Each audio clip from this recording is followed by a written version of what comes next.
ఇవాళ కాంగ్రెస్ పార్టీ జాతీయ స్థాయిలో సంక్షేమ పథకాలు కావచ్చు, ఆడబిడ్డలకు ఉచిత ప్రయాణం కావచ్చు, లేకపోతే ఆడబిడ్డలకు రుణమాఫన 0% వడ్డీ కావచ్చు.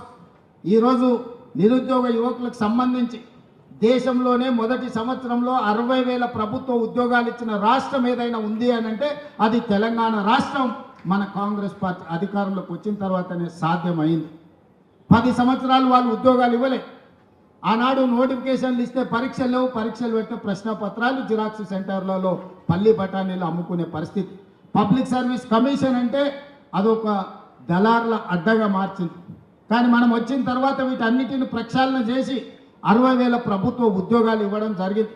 అదేవిధంగా విద్యకు సంబంధించి టీచర్ల బదిలీలు 10 ఏళ్ళు చేయలే, 16 సంవత్సరాలు ప్రమోషన్లు ఇవ్వలే.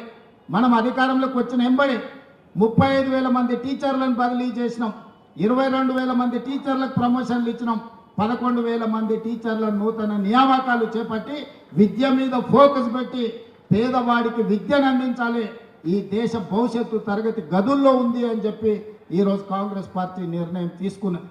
సంక్షేమానికి సంబంధించి కూడా కాస్మెటిక్ ఛార్జెస్ మనం వచ్చిన తర్వాత 200% పెంచిన విద్యార్థులకు, డైట్ ఛార్జెస్ 40% పెంచినాం. రైతు రుణమాఫీ గురించి, రైతు భరోసా గురించి భట్టి గారు చెప్పిండ్రు. ఒక్క మాటలో చెప్పాలంటే 18 నెలల్లో రైతులకు 1,04,000 కోట్ల రూపాయలు ఖర్చు పెట్టిన ప్రభుత్వం దేశంలోనే కాంగ్రెస్ పార్టీ తెలంగాణ ప్రభుత్వం.